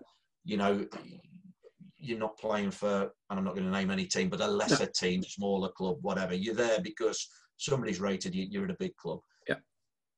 You're at a big club because you manage to play in big games, and you like playing in front of fans, and you like playing on a big stage, and you can handle that and you can produce. It's all about producing as a footballer. It's what you produce, not what you did last week. It's what you do now. So from that perspective, Notts players go into Sutton, Weymouth, Kings Lynn in an empty stadium. For me, like I say, that is difficult to get yourself up for. But the other side of the coin is it's a league game. You should be up for every game. Of course you are. But I think it's just a real levelling off period, because you can say, well, we've got no away fans shouting us, calling us. But sometimes you feed off the away fans. You feed off that abuse, that vitriol, that whatever you want to call it. You use that to go, right, I'm going to show you, I'm going to stick it up you. Somebody, you know, there's loads of little small margins in sport. I try and emphasise all the time, small margins make all the difference. A league table might show you top to bottom, but generally that margin is smaller than people give it credit for. And it can be things like not having a crowd or having a crowd. For me, football needs a crowd. It needs a crowd. What we're watching at the minute, on whether it's the Premier League, whether it's National League, you know, and I'll say all the time, privileged to be able to go to the grounds and watch it, because I know how difficult it is for people not being able to do that. But without a crowd, it's make believe. It's I don't know how you'd actually, other than sanitised, other than we're doing it to try and, it feels like it's a big mental health exercise to keep the country smiling in these ridiculously difficult times of being locked in your own house, not seeing family, friends, not being able to go to the pub, not being able to go out and gather and do all that sort of stuff. Like I say, it's better than not having football, but it's not real football. It's not real, you know, fans there singing, chanting, noise, booing, you know, everything that comes with it. It's nothing like the same. As we speak, it's a Friday afternoon, and news has filtered through a few hours ago that the National League North and the National League South, I'm looking at my son here, has been suspended for 2 weeks. Yeah. And we're still awaiting any definitive on National League main division or national division, whatever you want to call it. What's your take on all of this? Should we be trying whatever to get this season over and done with? Now it's started, I think it's got to finish. Yeah, it's got to continue. Now, whether that involves some sort of break, they've got to. I mean, so we try and summarise on the radio, but it's down to the government. The government set the rules for the country, but then you're looking at the boards, the FA, the Football League, the National League, to set the rules for the football. You know, it's delegation, isn't it? It's passed down. What always frustrates me, and I think I'm in the majority, the National League seem to be 10 paces behind everything else. You know, that happened with the lockdown, the way we, you know, the Premier League, the Football League stopped.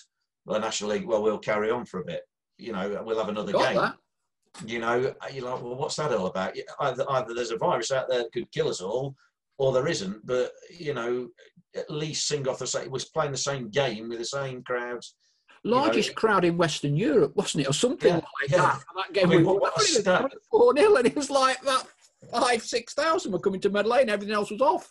Yeah, that was it. I mean, it was just a surreal, surreal experience. Again, another one in the next book you write about Notts, Paul. It's stories that you could write. Surreal games. It does remind me, going back to my career, we're not doing that, but again, playing on 9/11. I mean, Notts had a game on 9/11. I remember being at home. Yeah, we played 9/11. I don't know who, and I don't remember the score. I remember, here's one I was going to say, get your son Googling this or whatever.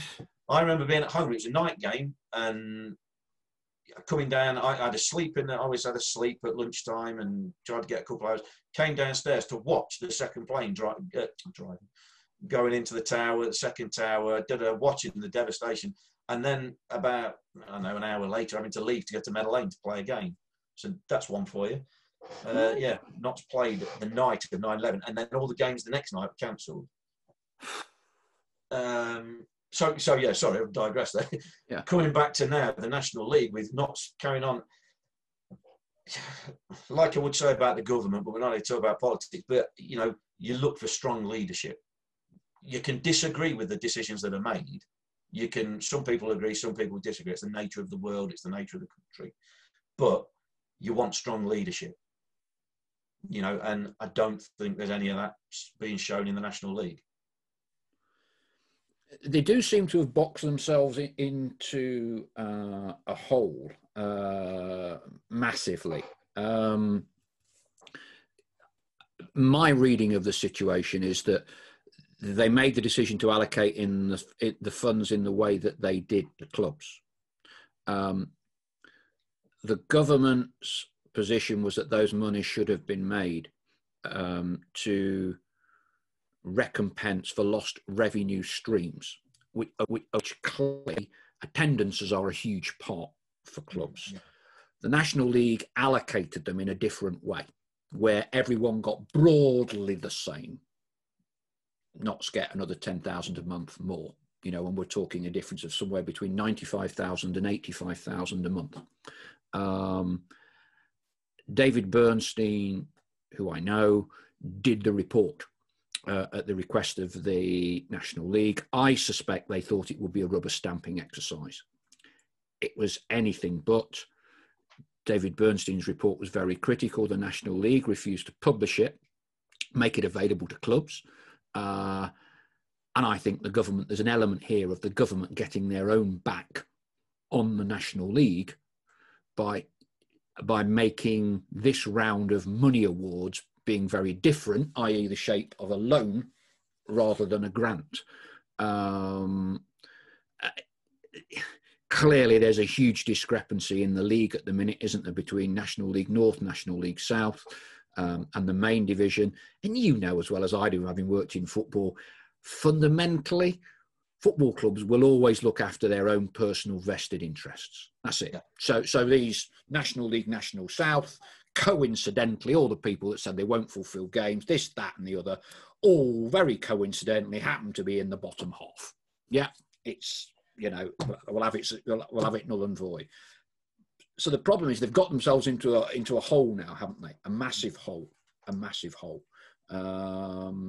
Like you, I think you've started it. You've got to finish it for the integrity of the competition. And from a national league, it is the only and exclusive official promotion into the Football League. And I think you have to respect that more than just about anything else, because if not, why don't you get yourself cut off from the pyramid? I've advocated this for a little while, and long before Notts were relegated. There's an argument that there's so many of the bigger professional clubs, Stockport, Wrexham, Notts County, those, Torquay, there's an argument to take the top division of the National League and bring it into the Football League. And then everything below National League, North, South, where you have players with jobs, etc., all the rest of it, part-time, and then they have a choice if they want to get promoted into the Football League as such, but there are ground criteria and there are other criterias as well. Yeah, well, it's a difficult situation. It's a difficult situation, of course it is. But it's like, I always come back to turkeys voting for Christmas. I know the National League always say, well, we've canvassed our members. They send out to clubs, don't they? What do you want to do? Well, my idea of leadership is taking that on board, of course. You don't disregard your members, but then you have to take a firm action. You know, Notts County, the clubs you mentioned, Stockport, those with ambitions and history perhaps of being in the league and who are, let's say, probably on a sounder financial footing, if you like, if there is such a thing in football in the National League, they're going to have different ways and means than those at the bottom of National League North and South. And they're going to have different objectives and different reasons for being, if you like. So I've no problem with that. It's only to be expected the teams in National League North and South are going to vote for what suits them, and Notts and other clubs might suit what suits them. Of course, that's going to happen. But the idea of a leadership, of having an overall body, a governing body, whatever you want to call it, is that they take all this, but then they implement some leadership on it and not dictate, but they set down the rules. This will happen, this will happen, this will happen. Comply with it or not. So I was under the understanding that when you went, you had to give assurances at the start of a league season that you were financially sound and whatever to finish a league season. You know, I thought that was one of the mandatories to be involved in a league season. We knew coronavirus was here. You know, at the start of this league season, we knew what was happening. To then sort of go, well, you know, we're still not having fans in. What do you want to do now? Seems a little bit. Well, it's passing the buck for me. You know, and it is difficult. Again, the difference, the gulf between Notts County and other clubs at the top of that National League structure, and I probably have no idea who's at the bottom of National League North and South, but the difference in size, structure, history, everything about them clubs is obviously going to mean they're going to have different objectives, different wants, different needs, different finances, different setups. So why they're given equal billing, if you like, in what the determination is, then I don't know. But I think the National League, like with the allocation of the funding, that's got a lot of press. I mean, that's, you know, just they've made a rod for their own back with it. You need strong leadership, but time and again, they've shown that it seems to be a little bit weak, a little bit wishy-washy, and I don't know. I think they've set a dangerous precedent in terms of any time a decision needs making. Oh, we'll just ask everybody what they want, knowing full well you can't please all the people all the time.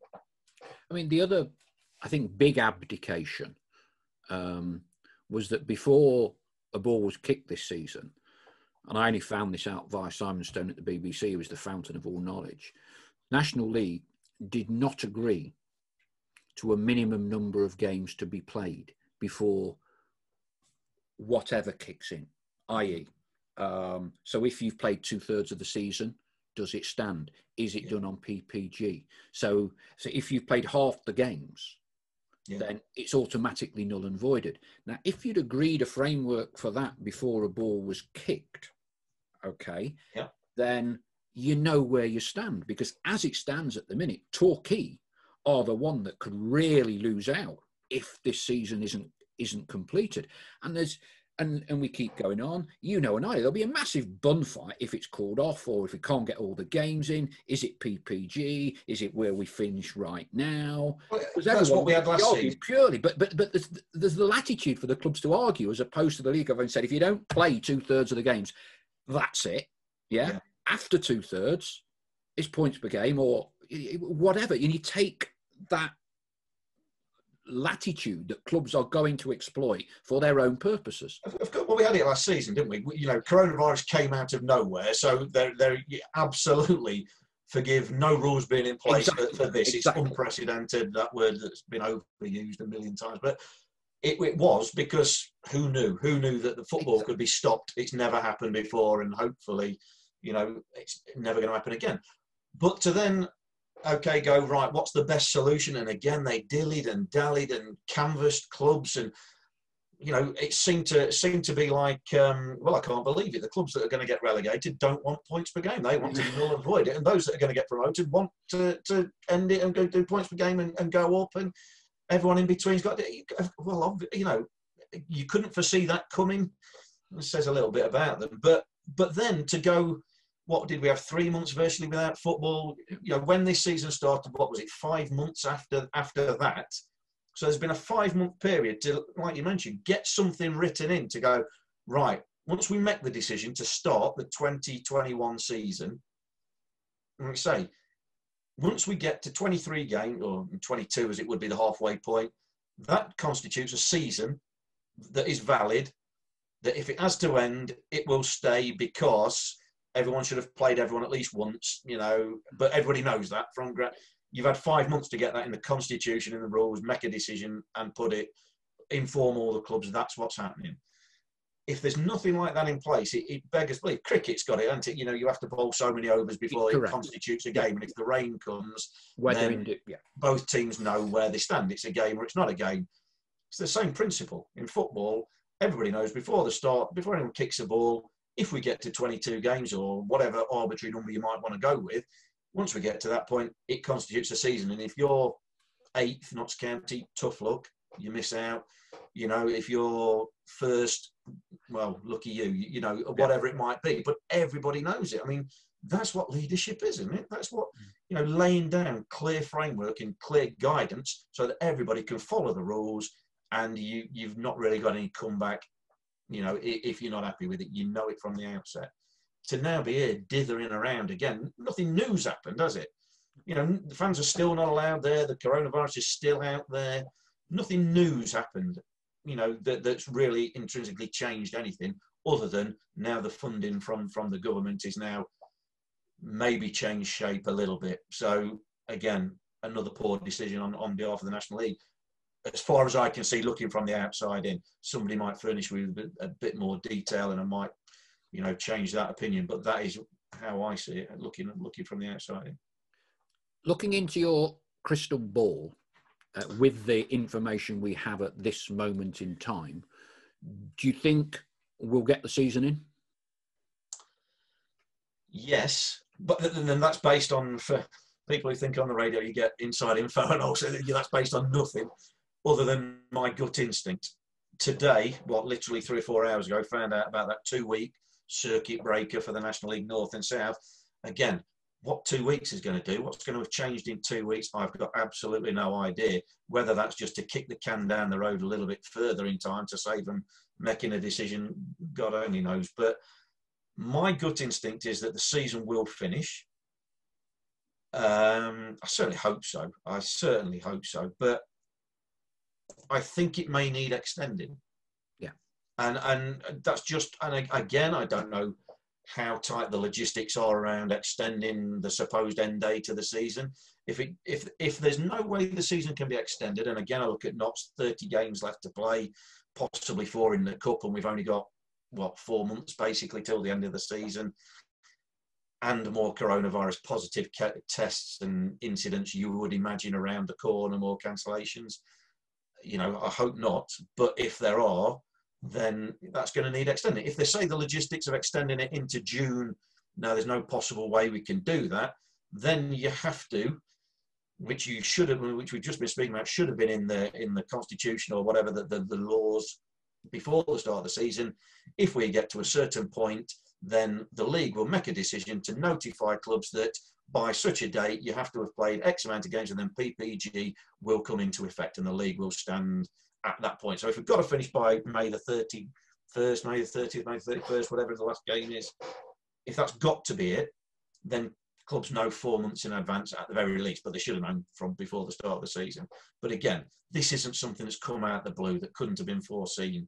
Yes, last season, of course it couldn't. Nobody could have realistically seen that. This season, well, it's the only thing everyone's talking about, knowing about. It's affecting everybody's life. Why you wouldn't base a league season based on a decision of what ifs? Well, that seemed top of the list for me. Working on the basis we think we'll get the season in, what do you think the course of the rest of the season holds for Notts? Well, I hope success. I certainly hope success. I think, like I say, we started off the season by saying there's no excuses this season. And now, well, yes, I mean, logistically, yes, there are plenty of excuses. But even so, all this does is, you would think, help the team with the biggest squad, with the better players, because they've got to squeeze a lot of games in. They're going to pick up injuries, suspensions, whatever. So the better teams should rise to the top in this. Your teams that are running on a small squad with a small budget, who get injuries and whatever, and having to play 3 games a week, you would think are going to struggle to manage that for the next 3-4 months. Not so. Look at, they've got 20 strong first team players. That doesn't weaken the team necessarily when 1 or 2 are missing out.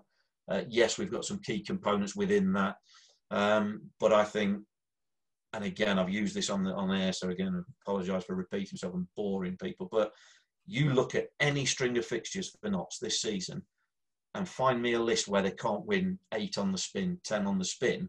Whether they do that, obviously football don't work like that, but Notts can win every game they play. They beat Stockport this season, Hartlepool beat them. They looked a decent team, and they've got Torquay tomorrow, so that'll be a tough game because they're flying high.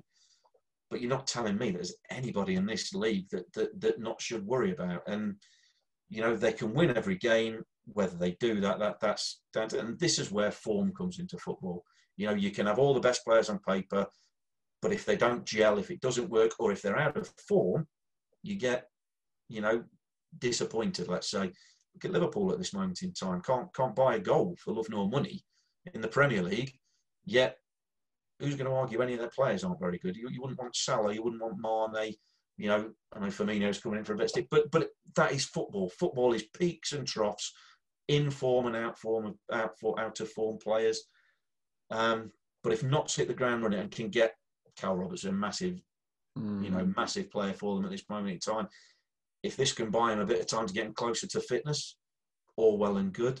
Massive player for Notts, and hopefully goes on for the next couple of years to have a big career for Notts. But like I say, they've got strength all over the pitch. They're solid. They play good football. I'd like to see them score a few more goals to really get that charge in and put them somewhere near the form they were in come the Eastleigh game, back in March last year, when they were absolutely on a roll. And again, we're back to that thing of momentum in sport. If they can just get themselves that level of belief and momentum, then that can carry them through these next 4 months. You touched on it a little bit.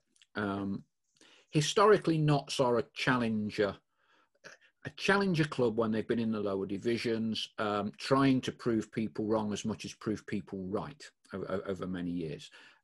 Clearly, Notts are the biggest fish in the pond in the National League. Ben Turner did a very interesting interview a few weeks ago where he said the manager said he had no doubts about the ability of the players, but he questioned the mentality of the players. And that led to the 1-0 win over Stockport, but subsequently Notts lost at home to Hartlepool.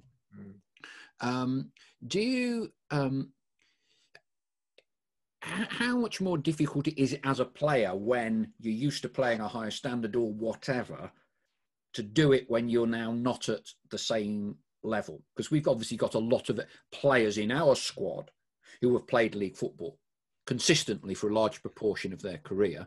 We come up against a lot of teams in this division who have played very little league football.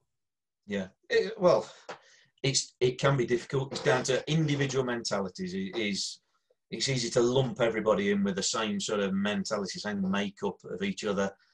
Individual players will be affected differently by it. You know, some might struggle to play if and when we get a chance to play at Kings Lynn or Weymouth away or whatever. You know, they might find that, oh, crikey, man, I'm not used to playing at these grounds and the facilities or whatever.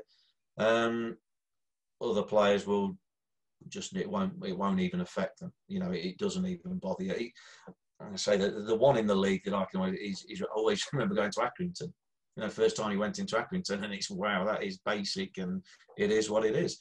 But you have to get your head around that, otherwise you do get found out. And again, I talk about margins, small margins in football that you know, just because you've got a lovely ground and your players are potentially earning more money, players don't pick how much they earn, if you like, and somebody gives it you. You know, transfer fees. You know, somebody coming out the other day, was it Pepe at Arsenal, 70 million quid?